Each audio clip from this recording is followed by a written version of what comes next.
आपकी कोई मदद करूं? ऐसा है, शायद हाँ, मैं सच्चे जीवन के रहस्य की तलाश में हूँ। कहा गया है कि वो यहीं कहीं है, पर उसे खोज नहीं पा रहा हूँ। लगता है इसीलिए उसे रहस्य कहा गया है। हाँ, एक बहुत ही जरूरी रहस्य। ओ हाँ, पर रहस्य सिर्फ उनके लिए जो इसे ढूंढने की कोशिश नहीं करते। और कम से कम तुम ढूंढ तो रहे हो और मुझे पा लिया। देखो, मैं एक सलाहकार हूँ। सच? ओ हाँ, सच में। मुझे मेरा परिचय देने दो। मेरा नाम है बाइबल, विश्व भर में सर्वाधिक बिकने वाली पुस्तक। लाखों लोगों को उनके गहरे सवालों के जवाब मिल गए हैं, बस मेरी ओर मुड़कर। यही है मेरा कार्य दरअसल अनेकों में से एक कार्य।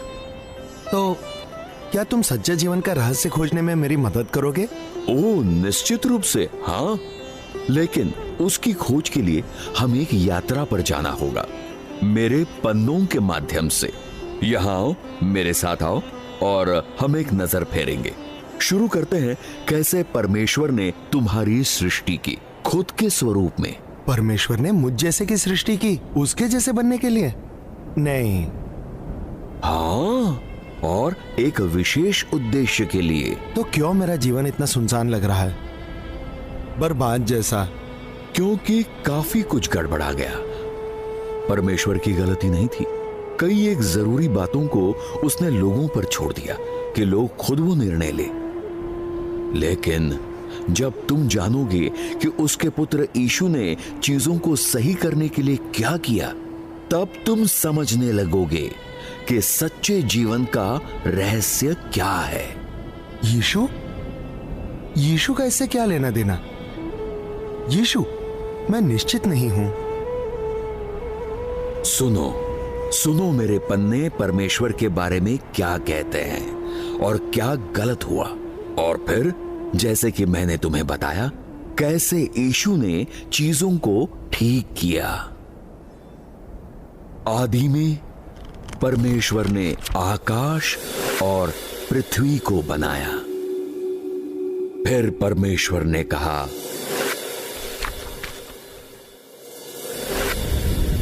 जल, मछलियों और जीवित प्राणियों से बहुत ही भर जाए।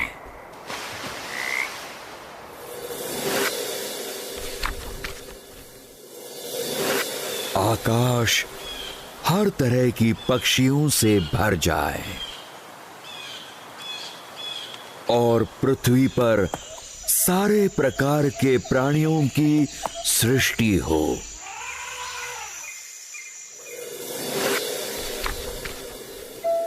परमेश्वर ने कहा, हम मनुष्य को अपने स्वरूप के अनुसार अपनी समानता में बनाएं।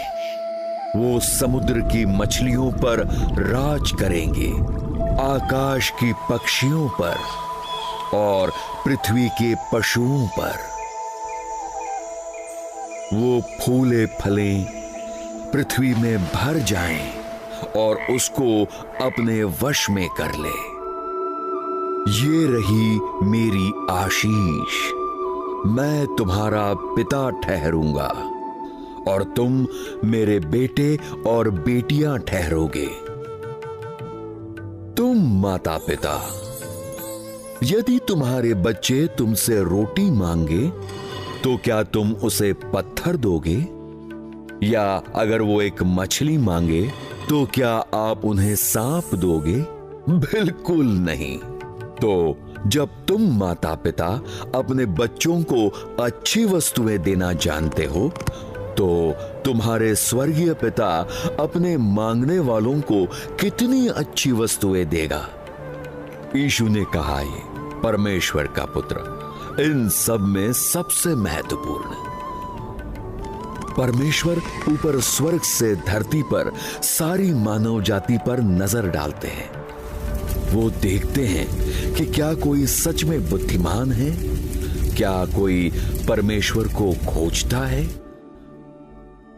लेकिन नहीं, सभी बहुत दूर गए हैं। कोई भला नहीं करता, कोई भी नहीं।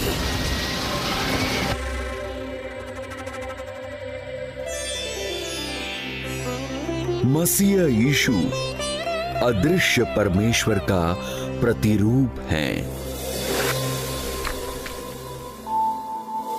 उनका अस्तित्व तब से है जब किसी भी चीज की सृष्टि नहीं हुई थी और वो सारी सृष्टि पर सर्वोच्च हैं। उन्हीं के द्वारा परमेश्वर ने सारी सृष्टि बनाई, स्वर्गीय स्थानों में और पृथ्वी पर भी।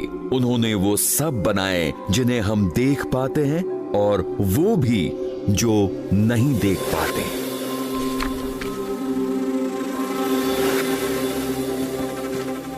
केवल एक ही परमेश्वर है और एक ही मध्यस्थ जो परमेश्वर और मानवता का मिलाप कर सकता है।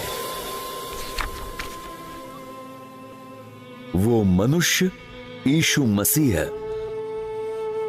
उसने अपना जीवन दे दिया हर एक की स्वतंत्रता मोल लेने के लिए। यही वो संदेश है जिसे परमेश्वर ने दुनिया को दिया, वो भी सही समय पर।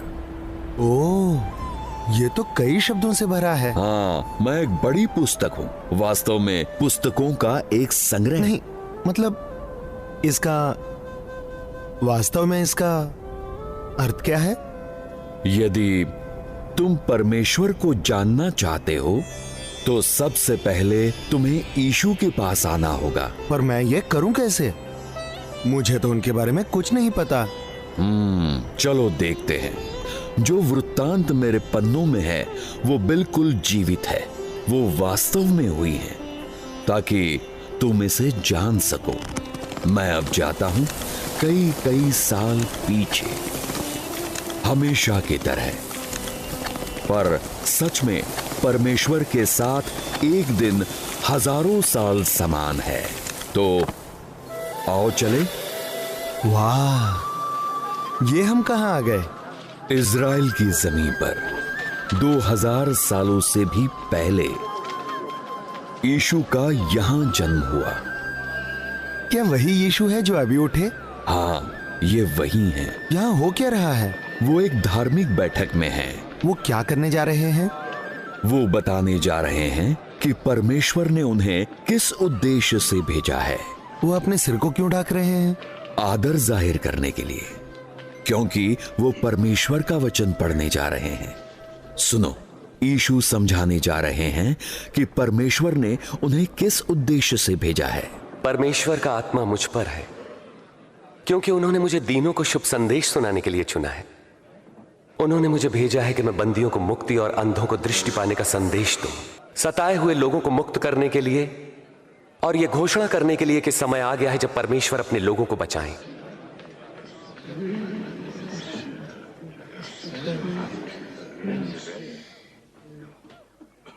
आज धर्मशास्त्र का यह लेख पूरा हुआ। ओह, ये सब कितने बेताब हैं। लेकिन वो कितने देरी से पहुंचे। उन्होंने देर कर दी। ये ठीक नहीं हुआ। वो कितनी युवा और सुंदर थी। ये परमेश्वर की योजना का एक भाग है। तुम रो मत, वो मरी नहीं है, वो तो बस सो रही है।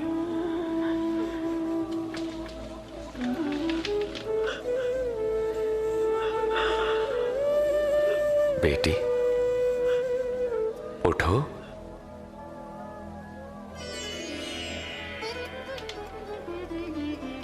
ये अद्भुत है।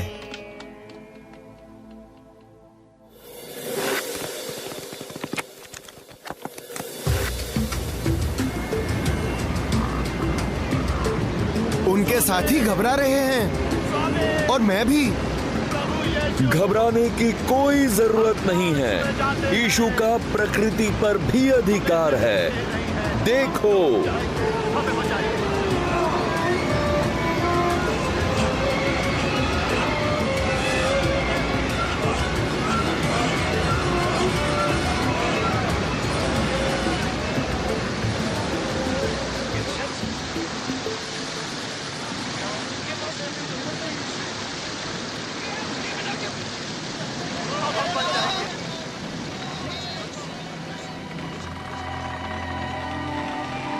कहां गया तुम्हारा विश्वास?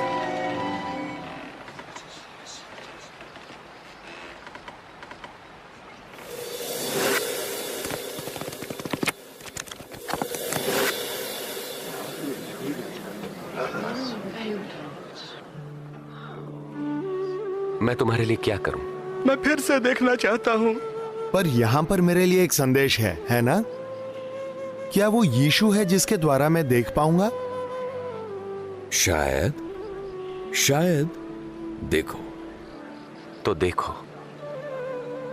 तुम्हारे विश्वास ने तुम्हें चंगा किया। मैं देख सकता हूं, मुझे दिखाई पड़ रहा है। ये अद्भुत है। मैं देख रहा हूं। यीशु जीवन लाते हैं।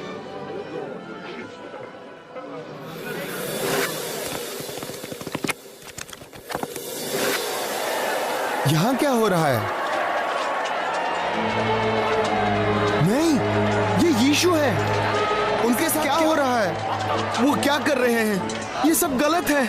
उन्होंने भलाई की थी। उन्होंने तो कुछ भी गलत नहीं किया। कुछ गलत नहीं किया। मैं जानता हूं, मुझे पता है। यीशु क्रूस पर मरने जा रहे हैं ताकि स्त्री और पुरुष जीवन पाएं। लेकिन उन्हें मरने की जरूरत क्यों पड़ी? पाप की वजह से। पाप, यही कारण है। यही है इसकी सही वजह।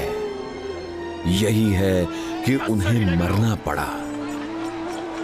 ये वो गलतियां हैं जो लोग करते हैं, जिससे तुम मन में खालीपन महसूस करते हो और अंत में वो तुम्हें मार देगा, नाश कर देगा तुम्हारी आत्मा का। तुम खुद होकर इससे छुटकारा नहीं पा सकते। तो परमेश्वर सारे लोगों के पाप उसके पुत्र पर डालते हैं, यीशु पर, क्योंकि वो भले और निष्कपट हैं। इस बात को मान लेना आसान नहीं है ना? परमेश्वर का उपहार यही है। अपने बेटे के मृत्यु द्वारा? मैं समझ नहीं पा रहा। हे पिता, इन्हें क्षमा कर। ये नहीं जानते कि क्या करते हैं। मैं ये सहन नहीं कर पा रहा। ये कितना क्रूर है। जानता हूं, मुश्किल, बहुत मुश्किल है, पर ये अंत नहीं है। अंत तो यही है, वो मर चुके हैं। बस 3 दिनों के बाद, जैसे कि भविष्यवाणी की गई थी, परमेश्वर ने यीशु को मरों में से जिलाया। ये तो वही है। वाह!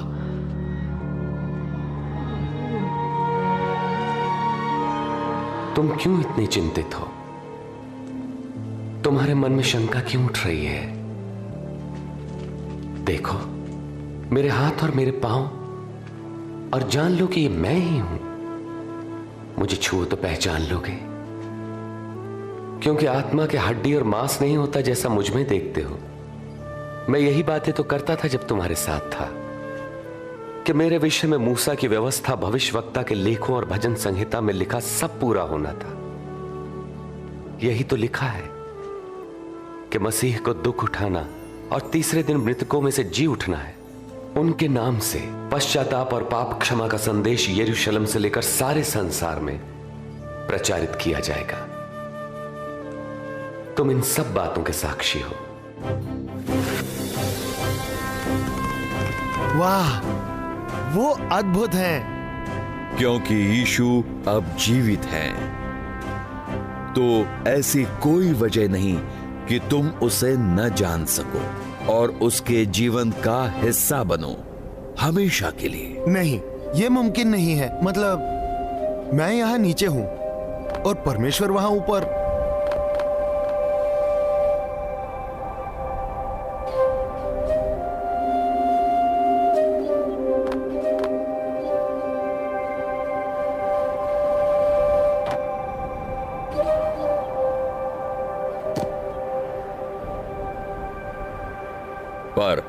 सुनो कि पौलुस, जो यीशु के सबसे पहले अनुयायियों में से एक था, उसका इसके बारे में क्या कहना है। सुनो।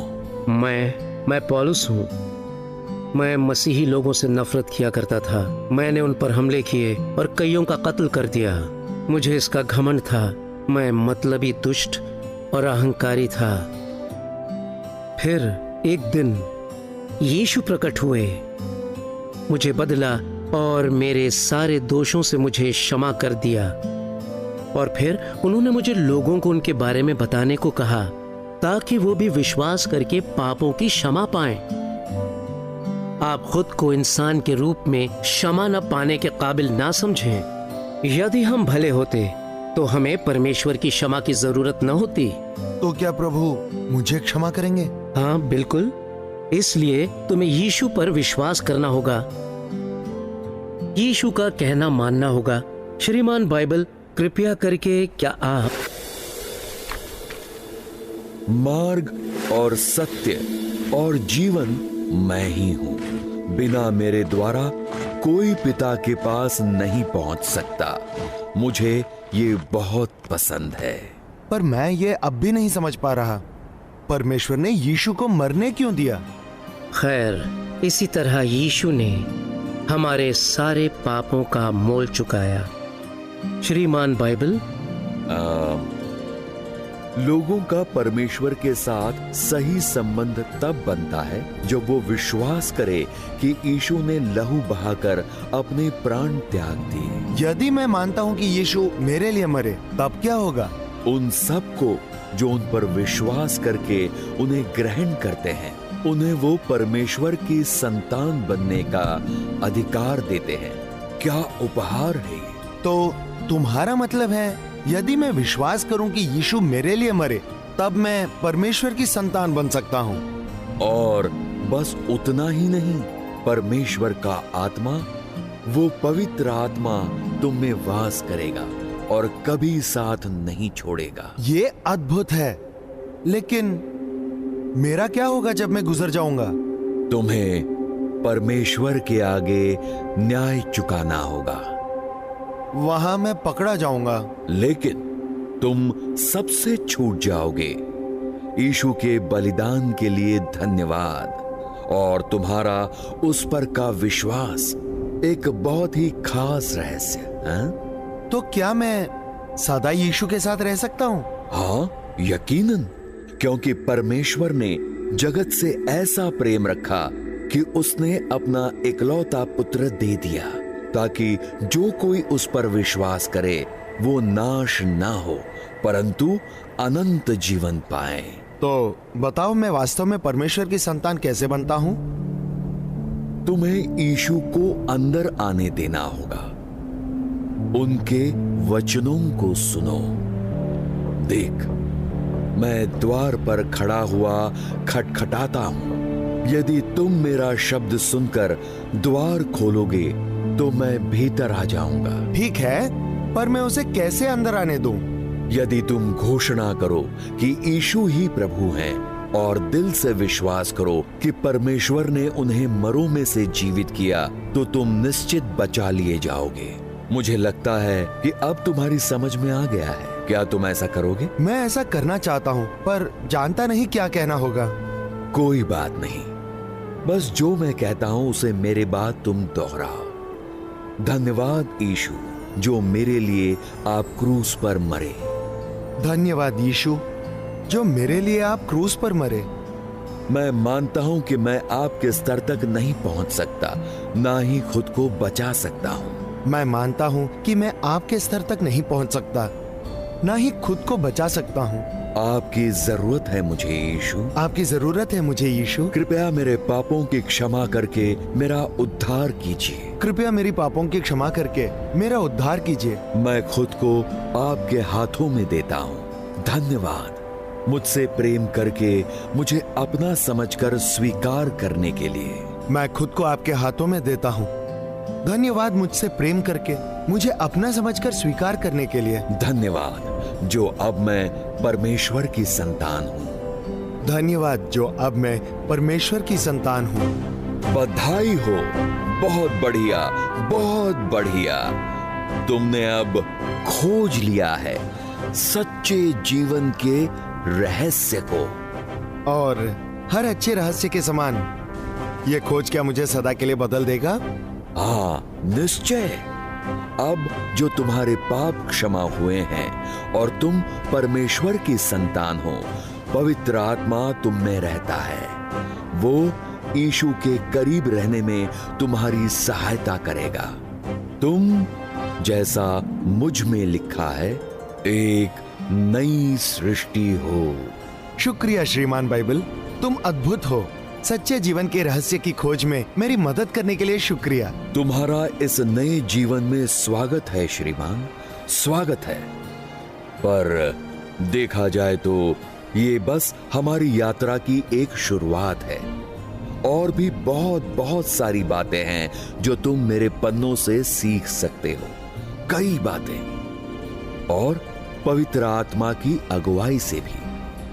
यीशु के अन्य अनुयायियों के बारे में भी सीखो। वो तुम्हें सहायता और प्रोत्साहन देंगे। और जैसे पौलुस कहते हैं, सदा प्रार्थना करो। और वो बेहतर जानते हैं। बाद के दिनों में उन्होंने मेरे बारे में बहुत कुछ लिखा, जिससे मैं एक यीशु विशेषज्ञ बन गया। तो शुरू करो और गहराई से ध्यान करना। गुड बाय, पर जल्द मिलते हैं।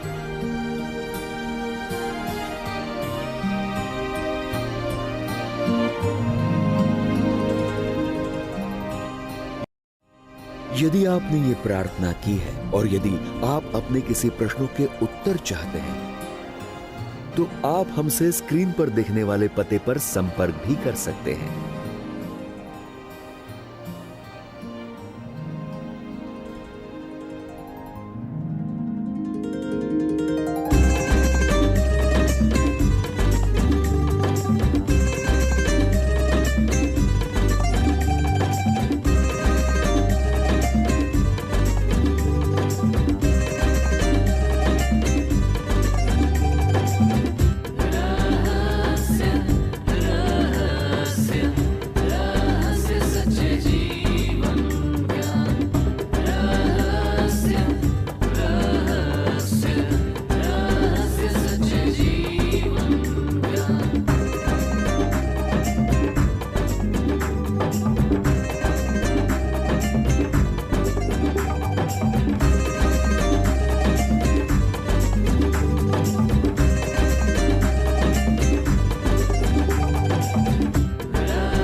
तो अब यदि आपने ये प्रार्थना प्रभु यीशु से की है और आप में विश्वास है, तो आपके सारे पाप क्षमा हुए हैं। ओ हां, क्षमा हुए हैं, सवाल ही नहीं उठता। अब आप प्रभु परमेश्वर की संतान बन चुके हो। और परमेश्वर का जो आत्मा है, जिसे हम लोग पवित्र आत्मा कहते हैं, वास्तव में आप में वास करता है। वो आपकी सहायता करेगा जैसे आप अपने हर दिन की जिंदगी जीते चलेंगे। और वो आपको प्रोत्साहन देगा, मार्गदर्शन करेगा और आपको सामर्थ्य देगा जैसे जैसे आप प्रभु यीशु में जिएंगे। अब जब समस्याएं आए, आप अपने आप से नहीं रहोगे। मेरे इन पन्नों में, बाइबल में, आपके लिए परमेश्वर के वो सारे वचन हैं जो आपको ढाढ़स बंधाएंगी और हिम्मत देगी। मेरे पन्नों में लिखे ज्ञान की बातों को सुनिए, अपने मन में या फिर जोरों से इन्हें दोहराइए। ये परमेश्वर के वचन हैं और यह आपको अजीब लग सकता है, पर यह जीवित और सामर्थ्यशाली है। यह आपकी कई एक बातों को समझने में मदद करेगा और यीशु के साथ बने रहने में भी।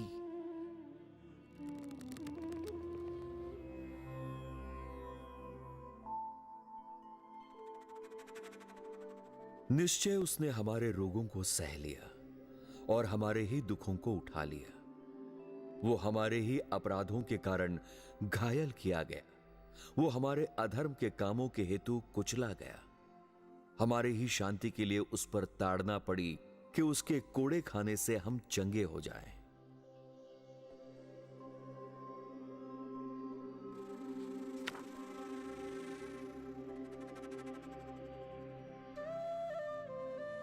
मत डर, क्योंकि मैं तेरे संग हूं। इधर उधर मत ताक, क्योंकि मैं तेरा परमेश्वर हूं। मैं तुझे दृढ़ करूंगा और तेरी सहायता करूंगा। अपने धर्ममय दाहिने हाथ से मैं तुझे संभाले रहूंगा।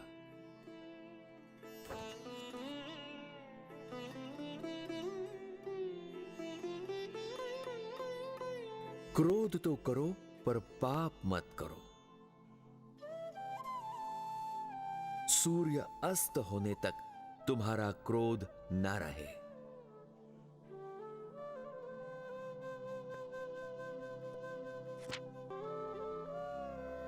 हम नहीं चाहते कि तुम उनके विषय में जो सोते हैं अज्ञान रहो।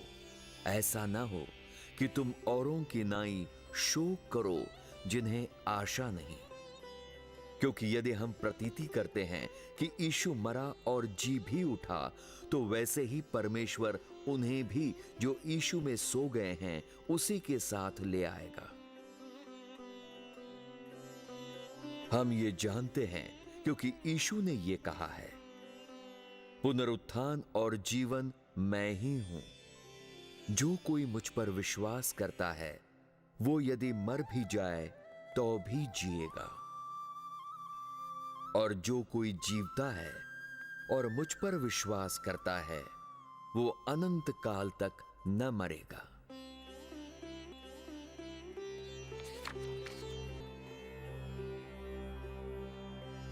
धर्मी दुहाई देते हैं और यहोवा सुनता है और उनको सब विपत्तियों से छुड़ाता है। यहोवा टूटे मन वालों के समीप रहता है और पिसे हुओं का उद्धार करता है।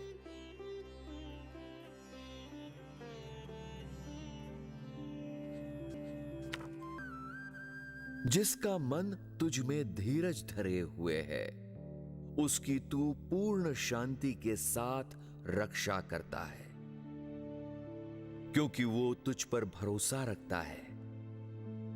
यहोवा पर सदा भरोसा रख, क्योंकि प्रभु यहोवा सनातन चट्टान है।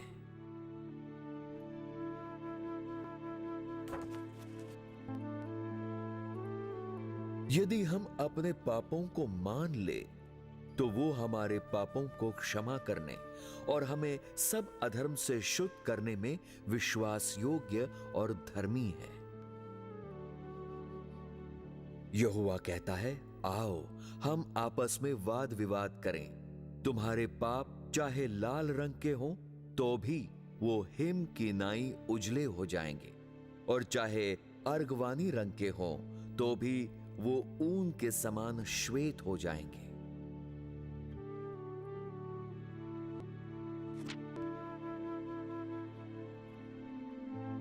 यहोवा के सामने चुपचाप रह और धीरज से उसका आसरा रख। उस मनुष्य के कारण न कुढ़ जिसके काम सुफल होते हैं और वो बुरी युक्तियों को निकालता है।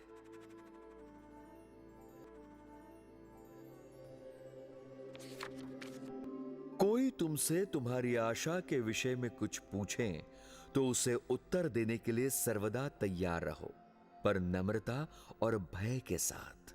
और विवेक भी शुद्ध रखो, इसलिए कि जिन बातों के विषय में तुम्हारी बदनामी होती है, उनके विषय में वो जो तुम्हारी मसीही अच्छे चाल चलन का अपमान करते हैं लज्जित हो।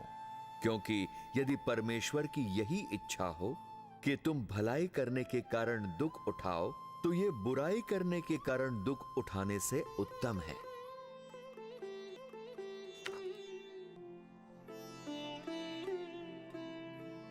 यदि परमेश्वर हमारी ओर है, तो हमारा विरोधी कौन हो सकता है?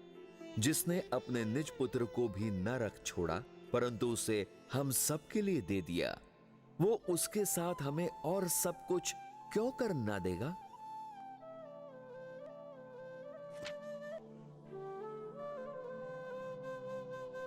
यीशु ने कहा, हे सब परिश्रम करने वालों और बोझ से दबे लोगों, मेरे पास आओ, मैं तुम्हें विश्राम दूंगा। मेरा जुआ अपने ऊपर उठा लो और मुझसे सीखो, क्योंकि मैं नम्र और मन में दीन हूं, और तुम अपने मन में विश्राम पाओगे। क्योंकि मेरा जुआ सहज और मेरा बोझ हल्का है।